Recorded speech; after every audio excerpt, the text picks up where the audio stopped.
Bonjour, bienvenue à tous pour ce nouveau rendez-vous d'Inside Clubhouse with Lola. Vous le savez, tous les jours je reçois une personnalité atypique, novatrice au parcours de vie inspirant. Aujourd'hui, je vais essayer de ne pas prendre de poids rien qu'en l'écoutant. Je reçois Marion Thioux, fondatrice d'Honorez-vous Guide. Marion est également à l'origine d'un concept ultra gourmand qu'elle va nous faire découvrir, la pâtissologie. Bonjour Marion, merci d'avoir accepté de venir passer un peu de temps avec moi ici sur Clubhouse. Bonjour Lola, merci de ton invitation et bonjour à toutes les personnes qui nous écoutent. Ravie d'être là pour partager ma gourmandise avec toi et avec tout le monde.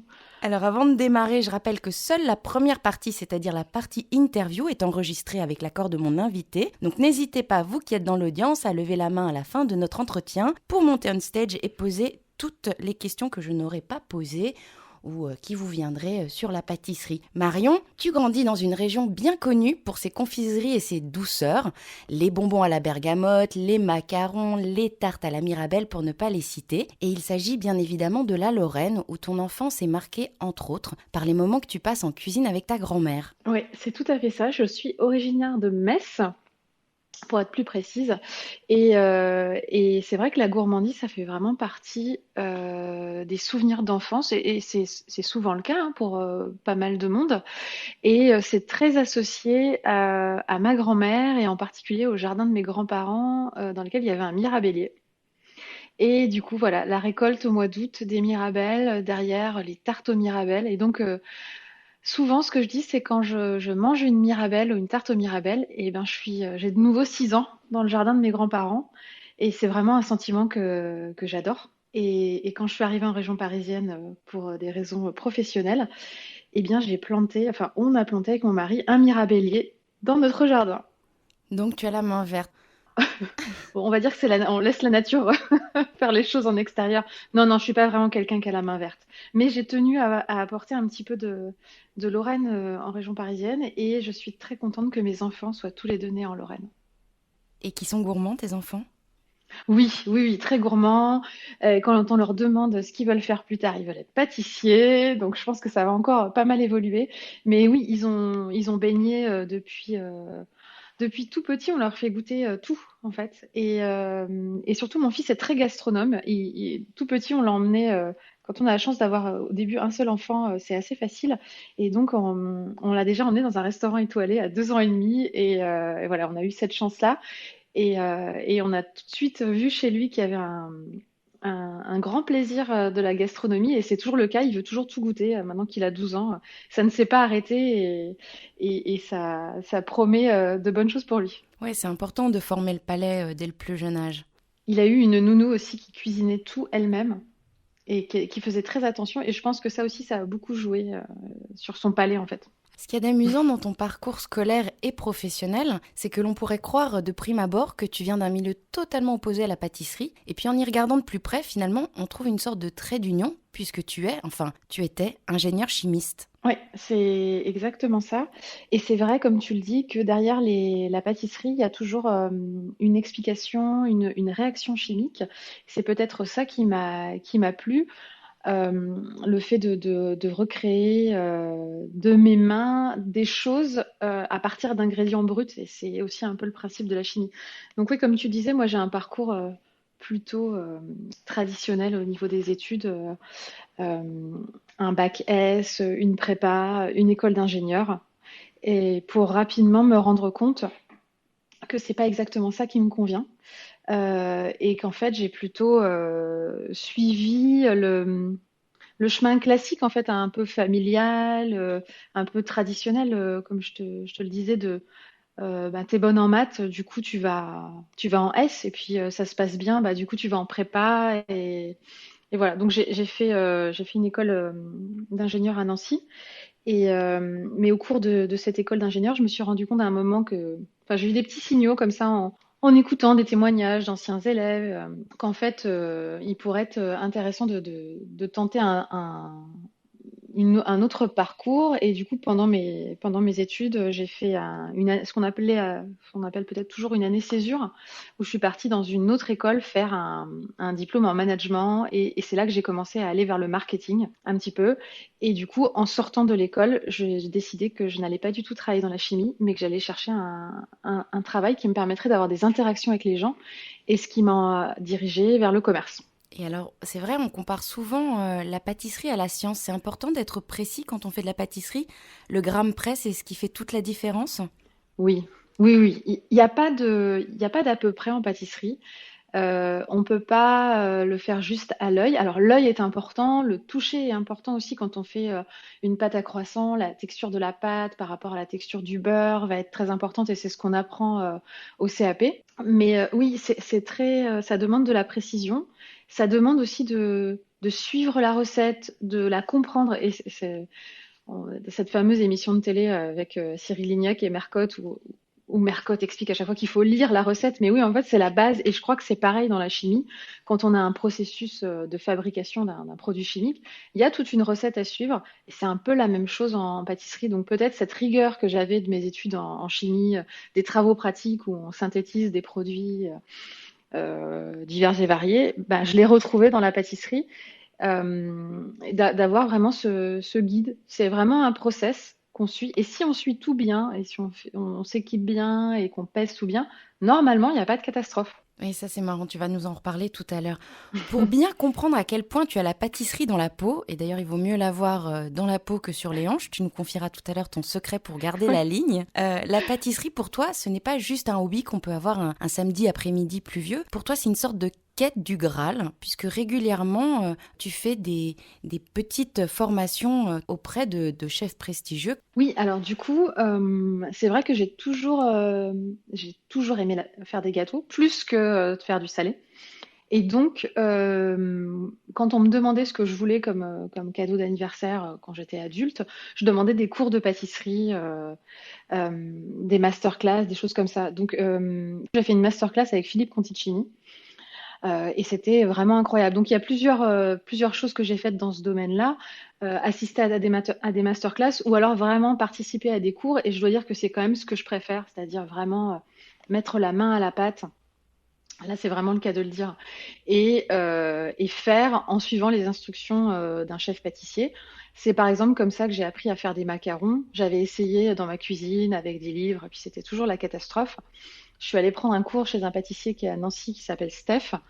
Et voilà. Et en fait, une fois qu'on a les petites astuces, les petits tours de main du chef, les choses qu'on ne voit pas forcément dans les livres, d'un coup, ça se débloque. Et quelle joie, en fait, de pouvoir déjà réaliser soi-même des choses qui nous paraissaient inaccessibles, et puis aussi de les partager avec les gens. Et c'est surtout ça que moi j'aime dans la pâtisserie, c'est arriver avec un gâteau qu'on a fait, dans lequel on a mis beaucoup d'attention, beaucoup d'amour, et de voir la joie en fait des gens quand ils découvrent voilà, que c'est moi qui ai fait ce gâteau, et qu'on pourrait peut-être le mettre dans une vitrine de pâtissier. Donc voilà, donc j'ai fait ce petit parcours avec des cours comme ça, jusqu'à décider finalement de me lancer dans le domaine, et puis un peu sur un coup de tête de m'inscrire au CAP pâtissier Ouais, ça en aussi, on en candidat revient. libre. Tu vas un peu Ouais, vite, hein, Marie. ouais, pardon, pardon. Et puis, alors justement, en préparant l'interview, ça m'a beaucoup amusée. Tu m'as dit que tu n'étais pas du tout salée. Déjà, t'aimes pas forcément, tu te passerais bien du salé, mais en plus, t'aimes pas forcément cuisiner.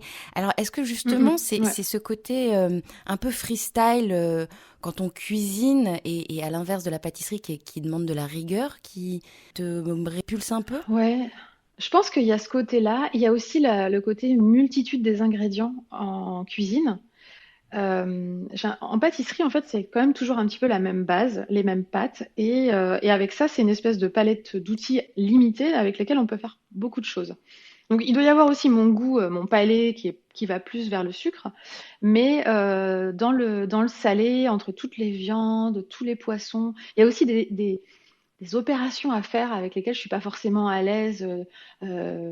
Manipuler un poisson, un poulet, enfin, c'est pas des trucs du tout qui m'attirent, et limite qui me plaisent pas trop.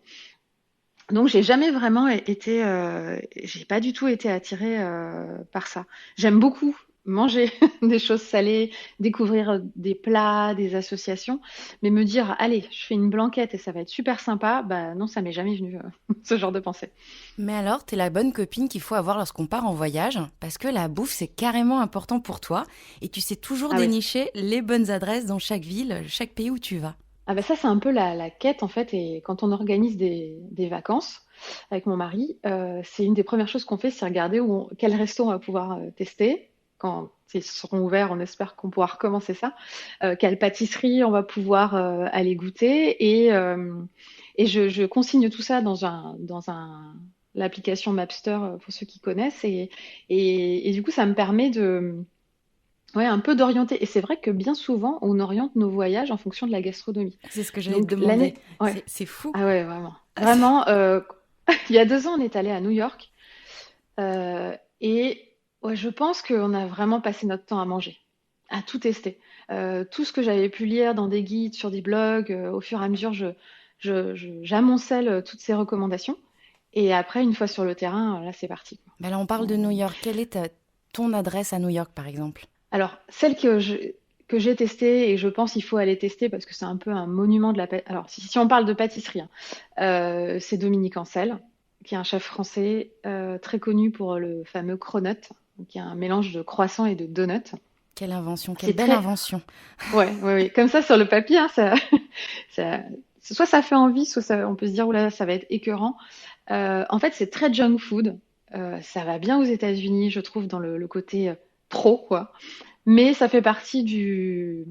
C'est un peu ouais, si on devait faire un Big Five des pâtisseries, je le mettrais dedans, quoi, pour New York.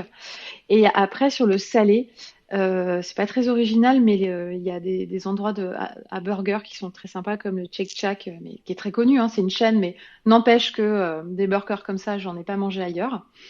Et aussi les lobster rolls qu'il y a au pied du pont de Brooklyn. Il y a un petit coin, alors je sais plus comment ça s'appelle exactement, mais ouais, ça fait partie des choses, des très bons souvenirs de New York.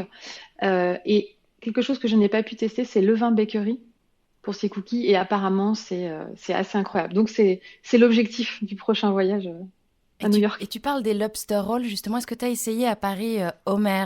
Homer, Et oui, un oui, oui, régal avec leur pain oui. brioché Ouais, c'est qui très bon, puis dégouline de l'espèce beurre. de beurre clarifié. Oui, oui, voilà.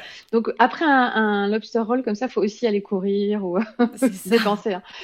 Mais Et ouais, et on devait aller, pardon, on devait aller en Asie l'été dernier, enfin ouais. l'année dernière. Bon, ça a été un petit peu mouvementé, évidemment, on a annulé, mais on se réjouissait de pouvoir tester toutes les spécialités. On devait aller en Chine et au Japon, et voilà, bon, ça n'est que partie remise, mais ça faisait partie intégrante de notre programme. D'ailleurs, les pâtisseries asiatiques qui ont le vent en poupe quand même depuis quelque Mm. temps en Ouais. France. On parle des mochis.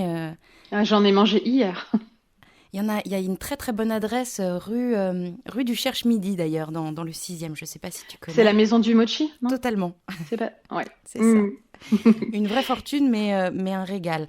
Et puis, alors, parallèlement à ta carrière, parce que tu restes donc chez Shell pendant 13 ans, tu lances en Oui. 2018 un premier blog qui s'appelle The Pâtisserie, Mhm. qui est en quelque sorte les prémices d'Honoré vous guide, puisque finalement, Exactement. déjà à l'époque, tu partages tes découvertes gourmandes et tes bonnes adresses. Et je ne sais pas si on a le droit de le dire, mais cette année-là, tu fêtes tes 2 fois 20 ans. Et comme beaucoup de femmes, c'est Voilà. l'année du déclic. L'appel de Oui. l'entrepreneuriat se fait pressant. Qu'est-ce qui se passe? Je sais pas ce qui se passe exactement. Je pense que physiologiquement, oui, les enfants. Moi, j'ai eu mon fils à 30 ans. Donc voilà, donc il a fêté ses 10 ans, donc ça fait quand même un petit quelque chose. Euh, Si on calcule, en général, vers 40 ans, on est plus ou moins au milieu de sa vie. C'est l'âge aussi où les parents commencent à être retraités. Donc on a aussi ces choses-là qui nous interpellent. Je ne sais pas exactement ce qui s'est passé pour moi, mais je m'étais fixé un certain nombre de choses à faire avant mes 40 ans, et être, comment dire, être épanouie professionnellement, ça en faisait partie. Et c'est à cette période-là que ça a commencé à pu être le cas, vraiment. et où je me suis dit qu'il y avait quand même une possibilité de faire autre chose. Mais j'avais toujours, en fait, eu cette idée d'entrepreneuriat au fond de moi. Mon père est à son compte, donc dans ma famille, il y a plutôt des gens à leur compte plutôt que salariés. Euh, et je m'étais dit, si un jour tu as une idée, il faut qu'elle puisse être testable en parallèle d'un travail. Et c'est pour ça qu'un jour, en 2018, dans ma voiture, en écoutant un podcast de Génération XX, enfin un épisode de ce podcast, il y avait une personne qui parlait, une femme, qui parlait d'une application qu'elle avait créée pour réserver les tables dans des restaurants prestigieux, qui ont des tables qui se libèrent à la dernière minute. Et ça paraît assez bizarre de parler de tables qui se libèrent et de restaurants blindés aujourd'hui, mais à l'époque, elle avait créé une application pour aider les gens à réserver comme ça en dernière minute. Et moi, je m'étais dit, je galère toujours à trouver des pâtisseries dans Paris. euh, Parce que je connais pas forcément très bien la ville, je connais pas tous les quartiers. Je finis toujours par atterrir chez Pierre Hermé ou chez Yann Couvreur. C'est très bien, mais j'ai envie de découvrir d'autres choses. Et du coup, l'idée de The Pâtisserie m'est venue, de trouver une manière d'aider les gens à trouver des bons gâteaux, et en particulier des gâteaux de gens qui sont pas forcément très très médiatisés. Et voilà, et c'est comme ça qu'a commencé le blog, après avoir fait un petit tour dans un incubateur pour un petit stage de 3 jours chez Paris Pionnière, où du coup on m'a dit, bah, écoute, pour tester s'il y a une audience, s'il y a un intérêt, crée un club, crée un blog et des réseaux sociaux. Et voilà, et c'est comme ça que The Pâtisserie est née le 13 avril 2018. Et alors, tu fais pas les choses à moitié. En 2020, en plein Covid, tu Boum. t'inscris comme candidate libre au CAP pâtisserie qui est dispensé par l'atelier des chefs, c'est ça? Ouais. Alors ça, c'était un petit peu avant. Du coup, c'est en novembre 2019. Je vais au Salon du Chocolat. Là, j'étais déjà décidée à quitter Shell. Ça allait se faire. Enfin, j'avais pris ma décision pour lancer The Pâtisserie qui allait devenir Honoré. Et je croise, enfin, je suis amie avec un ancien candidat du meilleur pâtissier.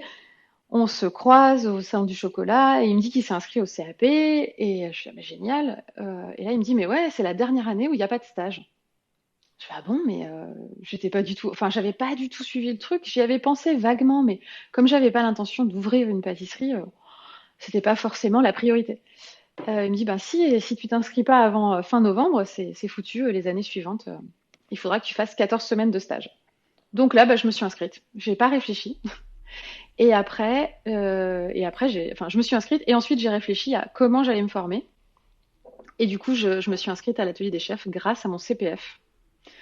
Voilà. Et on a l'impression qu'avec l'explosion des émissions de cuisine qui existent à la télévision, tout le monde a envie, ou en tout cas se reconvertit dans la pâtisserie, dans la cuisine. Enfin, c'est devenu quelque chose d'assez courant. Oui, oui. Bah, je pense que c'est pas forcément que ces disciplines-là. Je pense qu'il y a aussi des gens qui vont se mettre dans la menuiserie. Enfin, en fait, faire des choses de ses mains. Moi, il y a un livre que j'ai lu qui s'appelle La révolte des premiers de la classe, qui résume assez bien ce moment de sa vie où on se rend compte qu'on a un job, comme il dit, un bullshit job, un job à la con.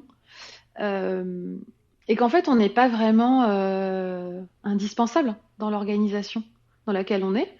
Que si on part en vacances, ben, qu'on revient au bout de 2 semaines et qu'on n'a rien fait, ben, la société ne s'est pas effondrée. Et ouais, un peu ça fait un peu bateau de dire ça, mais un peu une perte de sens de ce qu'on apporte. Et je pense qu'avec les jobs dans la cuisine, dans la pâtisserie, je vois qu'il y a Samir dans l'audience qui pourra peut-être intervenir tout à l'heure, qui a un CAP cuisine, ou même d'autres métiers. Il y a des gens qui deviennent, enfin, qui font des métiers de leurs mains. En fait, cette satisfaction de créer quelque chose de ses propres mains à partir de matières premières brutes, en fait, c'est très réconfortant et ça nous donne un peu plus de sens. En tout cas, moi, c'est comme ça que je l'ai vu. Puis alors, tu donnes naissance à Honoré. C'est qui Mon Honoré? troisième. mon troisième enfant. Ouais.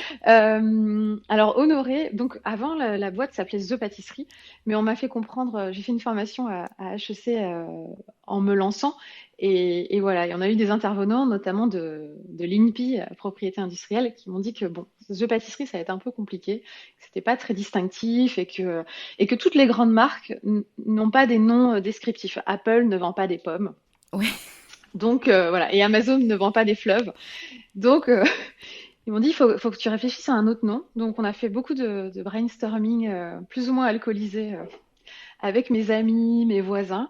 Et un jour, un de mes voisins, un ami, est arrivé à me dire, ah, tu devrais trouver un truc autour d'Honoré, comme le Saint-Honoré. Mais on cherchait à le mettre dans un nom. Puis finalement, on s'est dit, non, Honoré tout seul, ça marche bien. Et puis, en fait, l'histoire s'est un peu construite autour de, bah, donc Honoré, en référence au Saint-Honoré et au patron des boulangers. Puis, honorer aussi le fait que quand on rencontre quelqu'un, on puisse dire honoré, enchanté de vous rencontrer. Donc, le côté rencontre, ce qui est à la base de l'entreprise. Et puis, la dernière chose, c'est honorer ses engagements. Parce que moi, quand je présente un pâtissier à un consommateur et que j'envoie quelqu'un acheter un gâteau, bah, je l'ai testé, je connais la personne. Enfin, il y a un vrai travail. Je n'ai pas juste pris les pages jaunes, quoi. Donc voilà, c'est un peu ça la petite histoire derrière Honoré, qui est un petit prénom que j'aime bien maintenant. Et alors, vous proposez plusieurs choses sur Honoré vous guide. Euh, Mhm. Tu veux nous en parler ou je présente un petit Oui, peu? Alors, hors confinement, j'imagine que vous proposez des promenades gourmandes et vous ouais. proposez aussi des cours de pâtisserie avec Mathieu Dalmet. Donc, parle-nous de tout ça. Oui, alors je travaille avec Mathieu, on n'est pas associés au titre, comment dire, juridique, enfin dans le sens juridique du terme, mais c'est vrai qu'on travaille ensemble. Et oui, alors il y a plusieurs choses. L'idée de base, c'est vraiment de transformer l'expérience de dégustation de la pâtisserie en aidant les gens à trouver les bonnes pâtisseries. Et pour ça, il y a plein de manières de le faire. La première idée que j'avais eue, c'était voilà, de créer un espèce de catalogue. Mais avant de pouvoir vraiment référencer des gens, il faut quand même avoir une certaine masse critique, on va dire, de consommateurs, et avoir aussi être un peu plus connu pour que les gens viennent vers moi en disant, bah voilà, je cherche une tarte au citron dans le 17e arrondissement, où est-ce que je peux aller? Avant qu'on en arrive là et que les gens aient le réflexe de m'appeler moi plutôt que Google, il va y avoir un petit peu de temps. Donc, on s'est dit qu'on allait effectivement créer des parcours guidés de pâtissologie. Et donc, la pâtissologie, c'est venu de l'analogie avec la dégustation du vin, donc l'œnologie, et du coup de décomposer la dégustation de la pâtisserie à travers nos cinq sens et de faire en sorte que les gens soient beaucoup plus dans pas la pleine conscience, mais dans le moment de la dégustation, plutôt que de bâcler, ce qui est quand même souvent le cas en fin de repas, où on va avaler une pâtisserie. Oui, c'est vrai, c'est qu'on prend le temps de choisir la pâtisserie, finalement, Ouais, dans le magasin, et on l'engloutit assez rapidement, même plus ouais, rapidement. voilà. Mais oui, et puis, et tu dis on prend le temps, mais pas de la choisir, mais même parfois on prend même pas le temps. On va super vite dans la première boulangerie-pâtisserie qui passe, on se dit même pas, tiens, c'est bizarre, il y a des fraises en février. Bah non, c'est pas normal, faut pas manger un fraisier en février. Donc moi, ce que je veux, c'est vraiment aussi attirer l'attention sur certaines choses par rapport à la dégustation. D'abord, visuellement, ce qui va nous attirer, ce qu'il faut rechercher, faire attention aux colorants, au glaçage, et avoir déjà des indices sur les choses qui vont être bonnes ou moins bonnes. Donc ça, c'est des trucs assez évidents. Le goût, évidemment, est important, mais les textures sont très importantes, l'odeur est très importante, et le bruit, on n'en parle pas très souvent du bruit. Pourtant, on voit bien que c'est un ressort qui est utilisé dans la publicité alimentaire. Rien que si on parle d'un chocolat qui s'appelle Crunch, tout de suite, on sait que c'est parce que ça va croustiller et ça nous met en condition. Donc, j'essaye avec la pâtissologie et pendant les parcours de vraiment faire en sorte que les personnes qui suivent ces parcours se reconnectent un petit peu avec ça et prennent le temps de déguster le gâteau et puis de se dire, bah voilà, ça j'ai aimé, ça j'ai pas aimé, moi j'aime plutôt le chocolat au lait, moi, voilà. Et donc ces parcours, effectivement, on les fait en physique dans Paris pour le moment, hors confinement, même si théoriquement, je pourrais continuer à les faire. J'ai préféré suspendre la partie en physique tant que voilà, je me sens pas d'inciter les gens à aller se balader dans Paris en ce moment. Je pense que c'était pas très raisonnable. Non. Donc voilà. Et la chose sur laquelle, enfin le point sur lequel Mathieu Dalmé intervient notamment, c'est du coup des cours de pâtisserie en ligne que j'ai décidé de lancer au deuxième confinement en me disant, ben, je peux plus faire de parcours. Il faut continuer à parler d'Honoré. Qu'est-ce qu'on pourrait proposer? Et donc là, un petit peu naturellement, on s'est orienté vers des cours de pâtisserie en ligne sur des formats de conférences. Mais moi, je tiens particulièrement à ce qu'il y ait un échange avec le chef. Donc, c'est des conférences en petit comité et on avance pas à pas pour apprendre à faire des gâteaux qui sont pas forcément simples, hein. Alors Mathieu Dalmet, pour ceux qui ne le connaîtraient pas, est un ancien de chez Cyril Lignac. Oui, exactement. Et c'est aujourd'hui le chef pâtissier du restaurant Boulomme, qui est dans le 18e à Paris, qui est un restaurant concept boulangerie-pâtisserie du chef Julien Duboué, qui est un ancien top chef, qu'on voit assez souvent à la télé. Et du coup, c'est un restaurant buffet, mais qui a également toute une partie boulangerie-pâtisserie. Et donc, l'offre de pâtisserie est assez étoffée. Voilà. Et c'est Mathieu qui orchestre tout ça.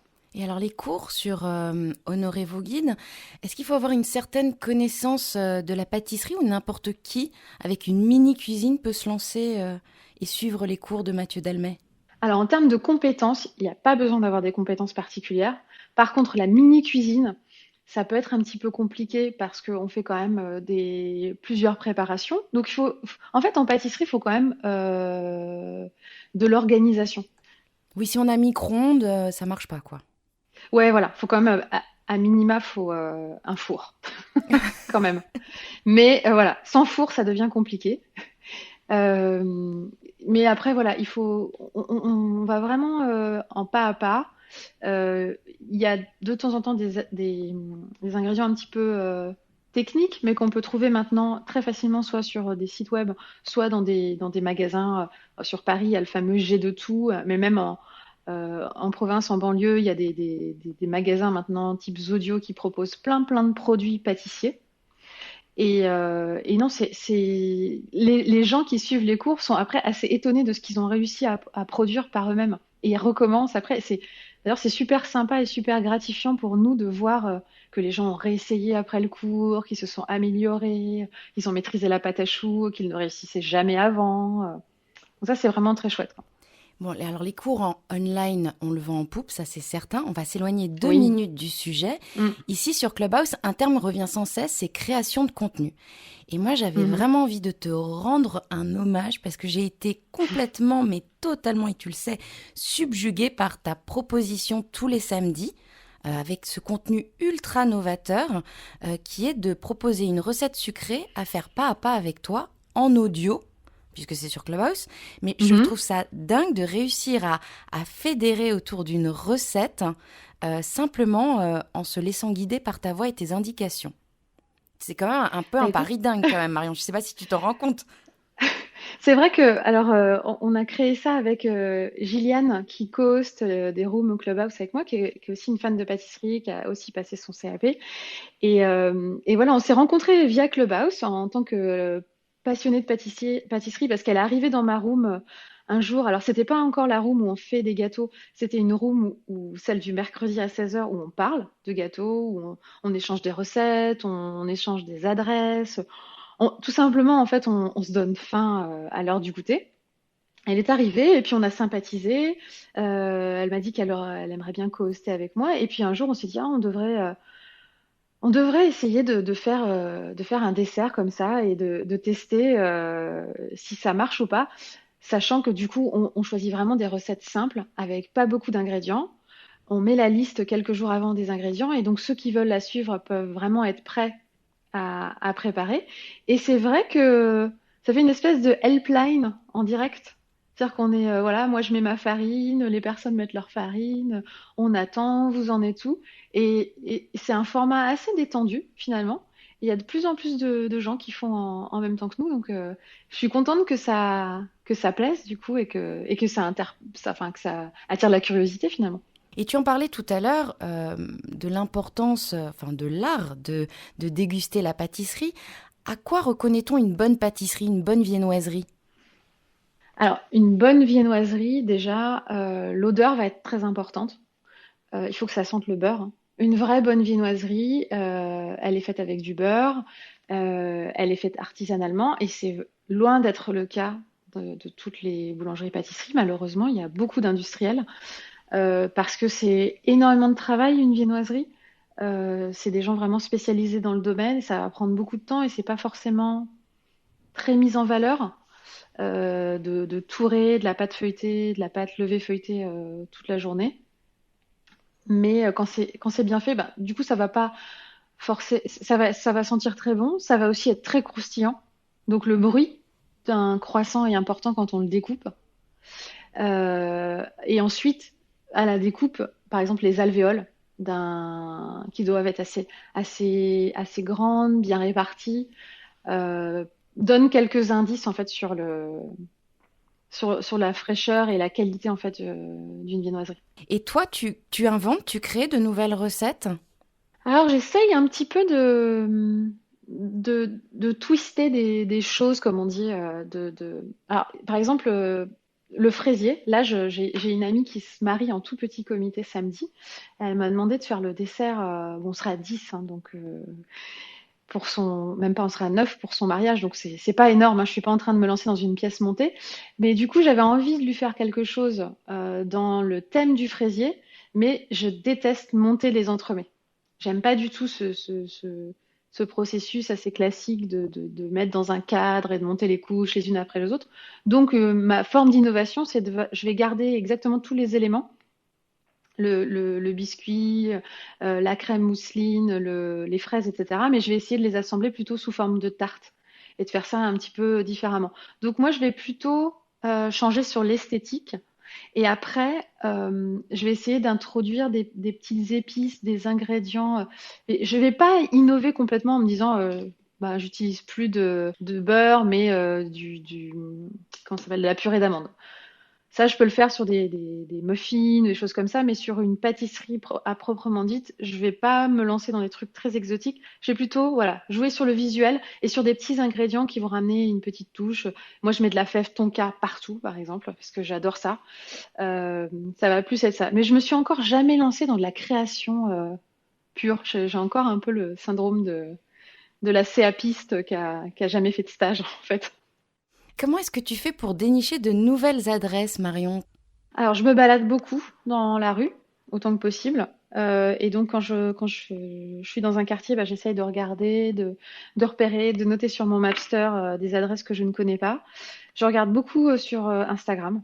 Il y a beaucoup de choses qui sont partagées. Et je lis aussi pas mal mon magazine fétiche Food Pâtisserie, où du coup de nouvelles pâtisseries sont annoncées, des nouveaux chefs. Donc je me tiens au courant via, voilà, j'ai une alerte Google pâtisserie par exemple. Donc dès qu'il y a quelque chose de nouveau qui sort, eh ben j'ai une petite alerte. Donc c'est voilà, c'est de la veille média, on va dire, et me balader dans la rue. Et de plus en plus de pâtissiers se lancent dans le monoproduit, comme Popellini et ses choux, l'éclair de Mhm. génie. Comment est-ce que tu expliques cet engouement pour ce phénomène? Alors moi j'ai l'impression que c'est en train de passer de mode en fait. Tu vois, l'éclair de génie, ça fait quand même quelques années que ça existe.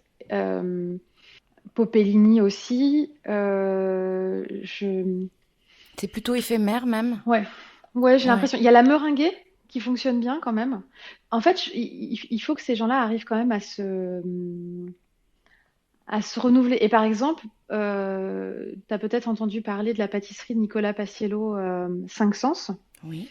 Voilà, au départ, de ce que j'ai compris, le concept qui était souhaité par la personne qui a créé avec Nicolas Paciello cette pâtisserie, c'était les choux. Et au final, le chef, donc Nicolas Paciello, a souhaité faire élargir l'offre.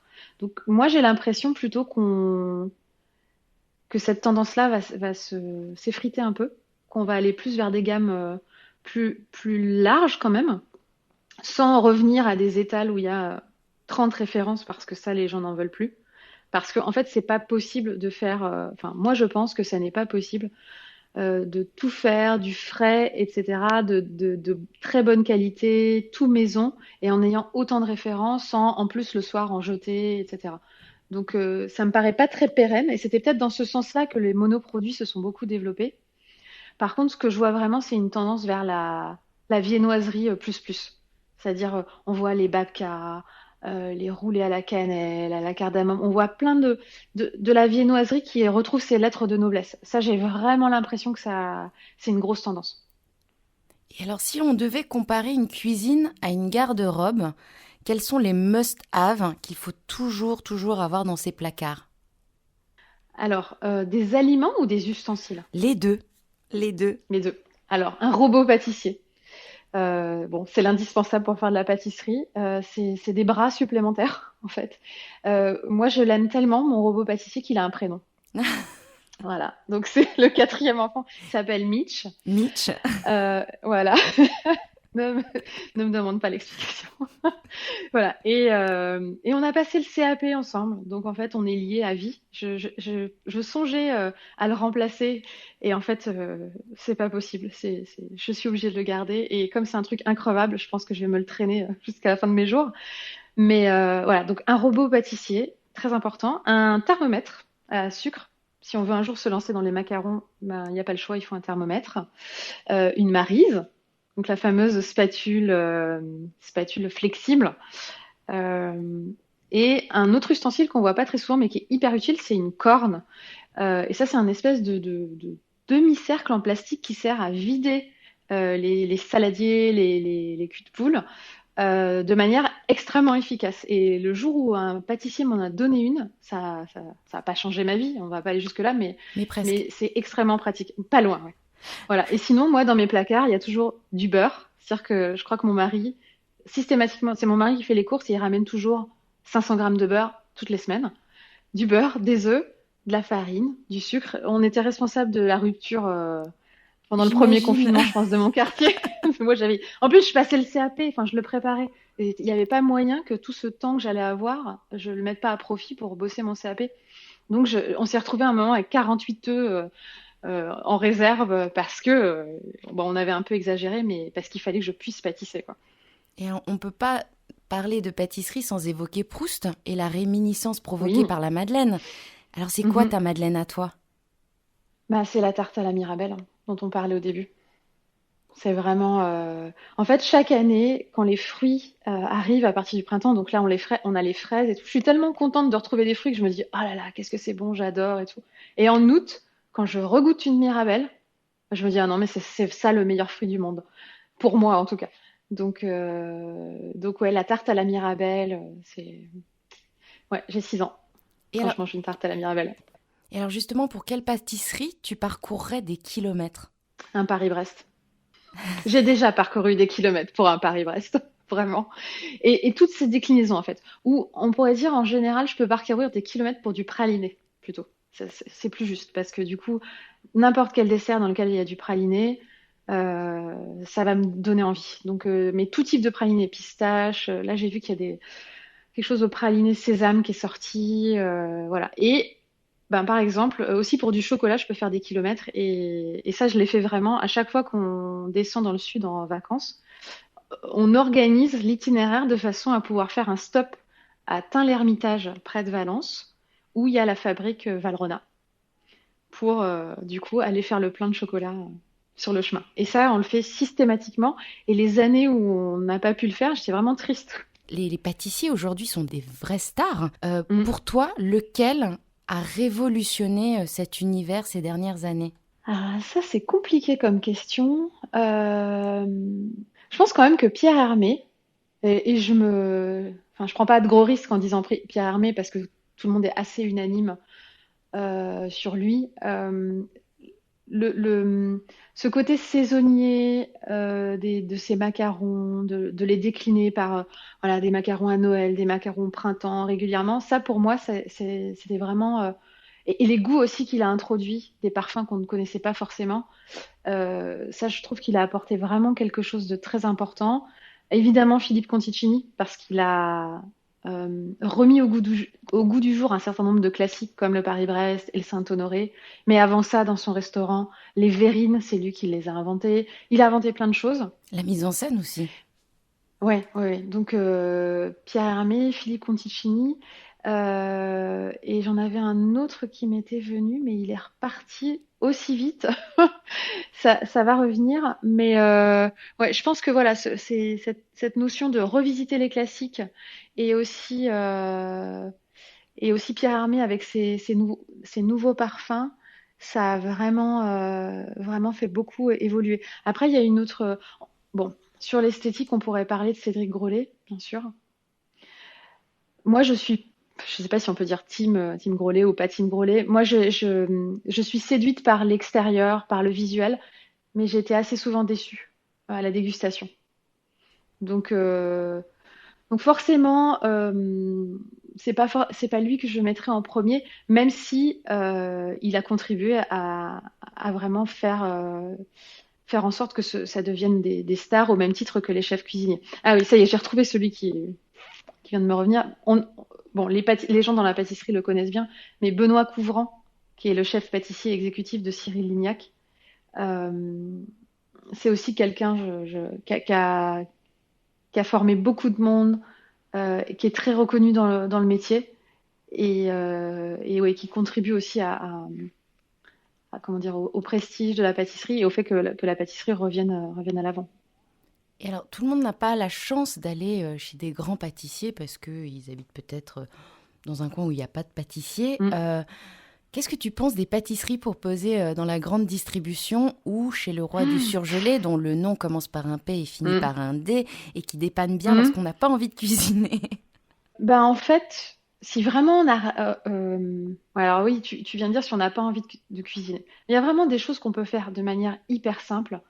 Et moi, j'ai vraiment du mal avec les pâtisseries surgelées. Euh, Enfin, je crois que j'en ai jamais acheté. Vraiment. Je préfère. Marion, mais où vis-tu? Non, j'ai déjà acheté du salé cet ami des soirées où on est en galère. Mais pas de la pâtisserie. Et je pense que partout en France, il y a des pâtissiers qui font des belles choses. Et des boulangers pâtissiers, hein. On parle pâtissier, mais la majorité des commerces, c'est boulangerie, pâtisserie. Et il y a plein de gens partout qui font de très très belles choses. Euh, dans, dans- enfin, il y a une offre qui est quand même très grande et j'ai encore jamais trouvé un endroit en France, en vacances, où il n'y avait pas même un pâtissier de quartier qui faisait des très bonnes choses, ne serait-ce qu'un cake, qu'un flan. Voilà. Et après, si vraiment on n'a rien autour de soi, c'est vraiment pas très compliqué de s'y mettre et de faire un cake marbré, par exemple. Ou des cookies. Les cookies, pour moi, c'est le truc tellement facile. Mais justement, les Vraiment. cookies, c'est vraiment la recette comme tu es une maman. Ce Mm. serait la première recette facile que l'on peut envisager de faire avec ses Ah ouais. enfants le mercredi après-midi. Oui, oui, oui. Oui, parce qu'il n'y a pas de temps de pause. Ils peuvent malaxer, ils peuvent se faire plaisir avec ça. La dernière fois, euh, c'est un peu tard finalement, mais pour la première fois, j'ai laissé mes enfants pâtisser tout seuls. Enfin, pâtisser, faire des cookies. Parce que c'est pas de la haute pâtisserie quand même. Et en fait, ils ont super bien géré. Donc ça, c'est des choses qu'on peut faire super facilement. Évidemment, il y a le fameux gâteau au yaourt où on n'a même rien besoin de mesurer et du coup là, la précision, elle est pas nécessaire. Donc et c'est de là en fait après qu'on fait des enfants qui deviennent ce que je suis, c'est-à-dire des gourmands qui ont tout le temps envie de manger des gâteaux et d'en faire. Donc Donc j'imagine que chez toi, l'huile de palme, c'est banni. ah oui non, ça n'a pas de. Alors je dis ça, Le on grand a quand même N, un c'est pot de. interdit. Non, il y en a. Je J'avoue, Tu c'est as mal. cédé. J'ai pas réussi à les convertir aux autres. C'est-à-dire que j'ai ramené des pâtes à tartiner Bernachon à Lyon, Vincent Garlet à Nantes, enfin des gens qui font des trucs dingues sur du praliné. Et ma fille me dit ah non, j'aime pas. Voilà. Et elle aime pas les noisettes. Et donc ça prouve bien que dans le grand N, on sent pas le goût de noisette parce que ça elle aime. Donc tant pis, il y a des choses sur lesquelles il faut lâcher, hein. C'est la fameuse phrase avant j'avais des principes, maintenant j'ai des enfants. C'est ça. Bah voilà, on est en plein dedans, hein. Avant de faire monter on stage les personnes qui sont dans l'audience et qui ont été super patientes, j'ai encore 3 petites questions. Qui dit pâtisserie dit sucre. Qu'est-ce que tu Mm. penses des desserts qui aussi on le vend en poupe en ce moment? C'est ce qu'on Ouais, appelle les desserts à index glycémique contrôlé pour les diabétiques par ouais, exemple, ou la pâtisserie végane. J'imagine que tu connais les Belles Envies rue Monge dans le 5e. ouais. Mm. Pour toi, c'est de la pâtisserie malgré tout? Oui, oui, oui, tout à fait. Et je trouve que c'est très bien qu'on aille là-dedans. Il y a aussi Land and Monkey qui a été lancé par Rodolphe Landemaine, donc de Maison Landemaine, où tout est végétal. Moi, je suis végétarienne, tendance flexi, mais vraiment plutôt végétarienne que flexi. Et, euh, et du coup, je trouve, comme je me sens un peu parfois laissée pour compte dans certains restaurants quand il n'y a pas de menu végétarien, je trouve très bien qu'il y ait des choses, des alternatives dans la pâtisserie pour les gens qui seraient intolérants au gluten ou qui seraient diabétiques ou intolérants au lactose. Et il y a plein de belles choses qui se font. Moi, dans un de mes parcours, j'ai Maison Plume qui est dans le Marais, qui a été ouvert par une femme qui a la maladie cœliaque et du coup a conçu toutes ses pâtisseries sans gluten. Et elle fait vraiment des choses très très bonnes. Donc l'index glycémique contrôlé, c'est aussi, je trouve, une très belle démarche. Et là, plus récemment, Pierre Hermé et Frédéric Beau, de Valrhona, enfin, Frédéric Beau a écrit un livre Gourmandise raisonnée et ils viennent de sortir des pâtisseries gourmandise raisonnée, c'est-à-dire index glycémique bas, mais aussi la teneur en graisse doit être, enfin, en lipides, pardon, en lipides doit être un peu plus basse. Seul truc que je reproche un peu, c'est le prix. Ah C'est-à-dire oui. que là, aujourd'hui, en individuel, c'est 10 euros la pâtisserie. Et là, bah, du coup, ça casse un peu toute la démarche, je trouve. On veut faire des choses pour aider les gens à consommer moins de sucre, mais c'est pas accessible financièrement. Enfin, pour moi, 10 euros une pâtisserie, je les ai vus, je les ai pas achetés. Parce que, ouais, je trouve que c'est trop cher. Donc, il y a encore Il y a encore pas des mal de efforts à travail de faire. ce Ouais. côté-là. Oui, et après, dans les pâtisseries traditionnelles, il faut savoir quand même qu'il y a beaucoup de recettes très anciennes, et si on reprend les recettes de Le Nôtre à l'origine, elles contenaient beaucoup de sucre pour conserver les aliments, pour conserver les gâteaux. Aujourd'hui, on se rend compte qu'on peut bien souvent diminuer la teneur en sucre blanc, on peut mettre des sucres moins raffinés, euh, et déjà ça joue un rôle, déjà de faire ça. Donc, il y a beaucoup de pâtisseries qui ont déjà été très désucrées, et si on regoûtait les bûches de Noël d'il y a 30 ans, on tomberait par terre tellement c'est sucré. Mm. Et si tu devais donner 3 adresses incontournables à Paris ou en Mhm. province, pour ceux qui Ouais. nous écoutent, ce seraient lesquelles? Bon, alors je suis obligée de dire Boulogne pour Mathieu, mais parce que j'aime vraiment, vraiment ce qu'il fait en pâtisserie. Je trouve que c'est vraiment très bon. Et c'est pas forcément une pâtisserie où on va venir se diriger instinctivement. Donc je pense que ça vaut le détour. Aussi dans ce quartier qui est pas très connu, hein. Quand on est touriste à Paris, on va pas aller dans le 18e forcément. Ou si on va aller à Montmartre, mais on va pas forcément passer de l'autre côté. Donc voilà. Yann Couvreur, donc un corner aux Galeries Lafayette, une boutique rue des Rosiers et une boutique avenue Parmentier pour son Paris-Brest. Parce que ben, ouais, c'est quand même celui que je préfère de tous ceux que j'ai goûtés. Et une troisième adresse, ah oui, Jojo Co, que j'aime beaucoup. C'est rue Bourdaloue, à côté c'est métro Notre-Dame de Lorette. Et c'est une femme qui s'appelle Johanna Rock. C'est aussi une reconversion. Elle a une pâtisserie, elle fait des tartes qui sont incroyables. Et si vous devez en tester une seule, c'est la tarte chai, qui est délicieuse. Et voilà, À base de je vous thé, laisserai aller donc. tester. Ouais, à base de Bon. thé aux épices. Et c'est vraiment, c'est rare en pâtisserie et j'ai vraiment trouvé ça très très bon. Et après, alors là, j'en ai trois à Paris, mais il n'y a pas que des Parisiens. À Lyon, il y a Sébastien Bouillet, évidemment, c'est un classique. À Nantes, tout à l'heure, j'en parlais, il y a Vincent Guerlet, que j'aime beaucoup. Et voilà. Des bonnes balades en perspective. Ma Ouais. dernière question, c'est le meilleur pâtissier sur M6, c'est quelque chose qui te tenterait? Alors, je m'étais inscrite l'année dernière C'est vrai. avant d'avoir mon CAP. Ouais, j'avais envoyé ma candidature, mais il y a 3500 candidats pour 13 ou 14 retenues chaque année. Donc je n'ai pas été sélectionnée et maintenant je ne peux plus postuler parce que j'ai mon CAP. Eh oui, bah, Voilà. Mais en même temps, pour avoir, oui dire des coulisses de la façon dont c'est une super vitrine et la raison pour laquelle j'avais candidaté, c'était pour faire connaître ma société, pas pour, pas forcément pour l'expérience de pâtisserie. Et c'est peut-être pas la meilleure raison. Donc, euh, donc voilà, c'est quand même un parcours. Enfin, les gens qui font ce parcours-là, c'est plusieurs mois, un peu pas en immersion, mais en autarcie. Où on voit pas forcément sa famille. Enfin, c'est pas forcément compatible avec le lancement d'une entreprise en plus. et alors, il y a une question Voilà. qui me vient, c'est la recette de gâteau la plus célèbre, c'est quand même le gâteau de peau d'âne, le cake d'amour. Si toi aussi, t'avais dû faire un cake pour un prince charmant, finalement, t'aurais choisi quoi comme recette? Si je devais faire un gâteau, un cake d'amour, qu'est-ce que je mettrais dedans? Je ferais un macaron. Je reprendrais le macaron Mogador de Pierre Hermé. Donc chocolat au lait, fruit de la passion. Comme ça, il y a la passion. Merci beaucoup Marion, merci d'avoir passé du temps avec moi Avec grand aujourd'hui plaisir, sur hein. Clubhouse. Merci à tous d'avoir été présents.